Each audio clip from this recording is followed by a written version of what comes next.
যার বেটা বেটি কেউই নাই তার জন্য আমেনার লাল আছে, আমি আছি। তো বিরাদগান ইসলাম, আমার রাসূল পাক সাল্লাল্লাহু আলাইহি ওয়াসাল্লাম উদ্ধার করবে। তো এগুলা তো মিলাদুন নবী হচ্ছে কিনা? তো শুনেন, আজ আমরা মিলাদুন নবী করছি তো ওদের ব্যথা উঠেছে।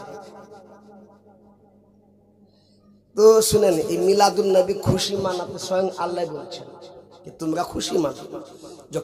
যখন আল্লাহর ফজল বা রহমত পাও তো খুশি মানো। তা আমরা কি রহমত পেলাম শুনেন, আল্লাহ তাবারক ওয়া তাআলা বলেন, ওয়া মা আরসালনাকা ইল্লা রাহমাতাল লিল আলামিন। হে মাহবুব, আমি আপনাকে বিশ্বে পাঠাইনি, কিন্তু সারা বিশ্বের জন্য রহমত করে পাঠিয়েছি। বুঝা গেল আল্লাহ তাবারক ওয়া তাআলা হযরতে আদম আলাইহিস সালামকে রহমত দিয়ে পাঠিয়েছেন, হযরতে শীস আলাইহিস সালামকে রহমত দিয়ে পাঠিয়েছেন, হযরতে নূহ আলাইহিস সালামকে রহমত দিয়ে পাঠিয়েছেন, হযরতে শুআয়ব আলাইহিস সালামকে রহমত দিয়ে পাঠিয়েছেন, হযরতে দানিয়েল আলাইহিস সালামকে রহমত দিয়ে পাঠিয়েছেন, হযরতে ইলিয়াস আলাইহিস সালামকে রহমত দিয়ে পাঠিয়েছেন, হযরতে ইব্রাহিমকে রহমত দিয়ে পাঠিয়েছেন, হযরতে ইসমাইলকে রহমত দিয়ে পাঠিয়েছেন, হযরতে ইসহাককে রহমত দিয়ে পাঠিয়েছেন, হযরতে ইয়াকুবকে রহমত দিয়ে পাঠিয়েছেন, হযরতে ইউসুফকে রহমত দিয়ে পাঠিয়েছেন, হযরতে মূসাকে রহমত দিয়ে পাঠিয়েছেন, হযরতে ঈসাকে রহমত দিয়ে পাঠিয়েছেন। সমস্ত নবী 1,24,000 পয়গম্বর, সমস্ত নবীকে আল্লাহ রহমত দিয়ে পাঠিয়েছেন, আর আমার নবীকে সারা বিশ্বের জন্য রহমত বানিয়ে পাঠিয়েছেন। তো যিনি এত বড় রহমত, যিনি সারা কুল কায়নাতের জন্য রহমত, এত বড় রহমত যদি আমরা পাই আর খুশি মানাও, তা আল্লাহ তো খুশি মানাতে বলছেন। যখন তোমরা আল্লাহর রহমত পাও খুশি মানাও। তাহলে যারা বলছে যে মিলাদ করা হারাম, তাহলে আল্লাহর সঙ্গে ওরা দুশ্মনী করছে, করে না? ওদের সঙ্গে কোনো কানেকশন করা যাবে যে আল্লাহ দুশ্মন হবে? করা যাবে না, কিন্তু আপনারাই করবেন। করা যাবে না, কিন্তু আপনারাই করবেন। হ্যাঁ, যাই হোক, আল্লাহ তাবারক ওয়া তাআলা আমাদের সুন্নি মুসলমানকে ভালোভাবে বুঝার তৌফিক দেন। এদেশে আর ভালো লাগে না গো নবী না, মন যেতে চায় সোনার মদিনা। নূর নবীজির দয়া ছাড়া কেউ পাবে না কুল কিনারা। হাদিসেতে আছে বর্ণনা গো নবী না, মন যেতে চায় সোনার মদিনা। আরে আমার নবীর নূর দয়া ছাড়া কেউ জান্নাত পাবে না। শুনেন, আমার হুজুর পাক সাল্লাল্লাহু আলাইহি ওয়াসাল্লাম বলছেন, আন আনাস ইবনে মালিক قال قال رسول الله صلى الله عليه وسلم آتي باب الجنة يوم القيامة فأستفتح فيقول الخازن من أنت؟ أقول أنا محمد. أقول محمد.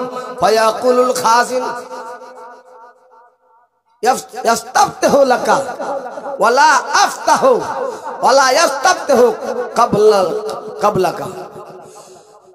হযরতে আনাস বিন মালিক রাদিয়াল্লাহু তাআলা আনহু থেকে বর্ণিত যে হুজুর পাক সাল্লাল্লাহু আলাইহি ওয়াসাল্লাম ইরশাদ করলেন, কাল কিয়ামতের দিন আমি জান্নাতের গেটে যাব, আর জান্নাতের গেটে গিয়ে আমি জান্নাতের গেট খুলবো। তখন জান্নাতের দারোগা বলবে, আপনি কে? আমি বলবো মুহাম্মদ। তখন দারোগা বলবে, হুজুর হ্যাঁ, আপনার জন্য তো খোলার অনুমতি আছে, সর্বপ্রথম আপনার জন্যই খোলা হবে। দরজা খুলে দেওয়া হবে। তো বেরাদরান ইসলাম, জান্নাতের চাবি কার হাতে? আমার নবীর হাতে। আমার নবীর হাতে জান্নাতের চাবি। তো যারা বলবে যে নবী জান্নাত দিবে সে জান্নাতে যাবে, আর যারা বলবে যে জান্নাত আল্লাহর কাছে নিব সে জাহান্নামে যাবে।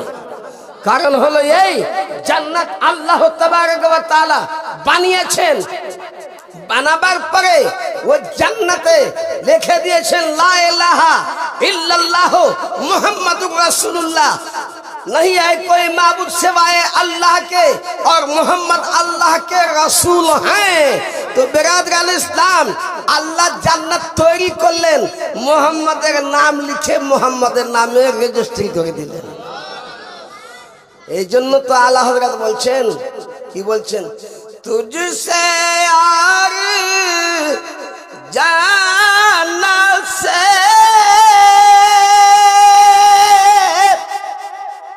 क्या मतलब वहाँ भी दूर हो,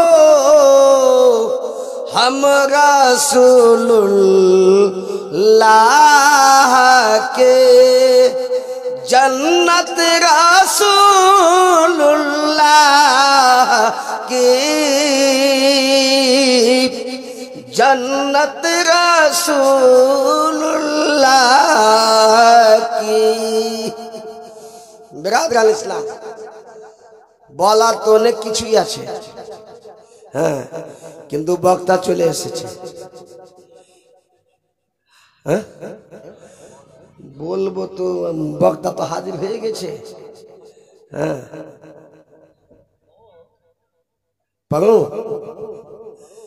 देखिए सभापति साहब क्या कह रहे हैं? मैं हाँ 10:30 बजे तक खत्म है। खैर 10:30 शेष হবে, टाइम 9:45 বেজে গেল। যাই হোক, আল্লাহ সামাদ। আচ্ছা যাক, আর আমি বলবো না, কারণ হলো মেহমান এসছে আমার গাড়ি ঘাটে, আমার স্টাফ 2-3টা কলিমা ফাতেমার গজলটা শুনিয়ে দিচ্ছি, বিদায় নিচ্ছি।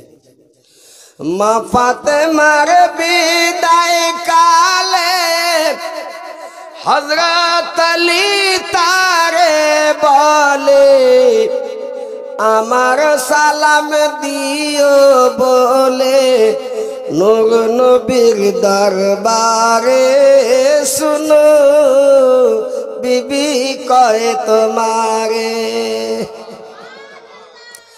নবীর বেটি বলেন তারে, আমার ইন্তকালের পরে কাঁদিও না বিলাপ করে, স্বামী বলি গো তোমারে আমি যাই ওসিয়ত করে। দুটি আমার মানিক তারা হবে আজ মাহারা, কে আছে আর তুমি ছাড়া, কে করবে আদর তাদের, স্বামী রেখো আদর করে। যাই হোক বিরাদরান ইসলাম, আল্লাহ তাবারক ওয়া তাআলা দুনিয়ায় পাঠিয়েছেন সর্বপ্রথম পিতা আদমকে সৃষ্টি করলেন, আর হযরত আদম আলাইহিস সালামের বাম পাশলির হাড় থেকে মা হাওয়াকে তৈরি করলেন এবং হযরত আদম আলাইহিস সালামের সঙ্গে বিবাহ পড়িয়ে এই মানুষকে দুনিয়াতে আল্লাহ আবাদ করলেন। হ্যাঁ, আজ বলছে আমরা ওসিলা মানি না, তো ওসিলা যদি না মানবি তো তুই ডাইরেক্ট কেন আল্লাহর কাছ থেকে চলে আসিস, নি বাপ মায়ের ওসিলায় কেন আসছিস? হ্যাঁ, আগে বিয়া দাও, কোন ছেলে খোঁজ করো, আগে 5-10 হাজার টাকা খরচ করো, কুটুম আসবে, কুটুমের জন্য এটা নিয়ে এসো সেটা নিয়ে এসো, আগে 50,000 1 লাখ টাকা খরচ করে দিলে দিয়ে আবার রিশতা মানে গঠন হয়েছে। তারপরে আবার 10 লাখ 20 লাখ যত খরচ করতে পারে। এইটা কেন? তুই তো ডাইরেক্ট চলে আসতে পারতি আল্লাহর কাছ থেকে। বিরাদরান ইসলাম ওসিলার মাধ্যম দিয়ে সবকিছু হবে।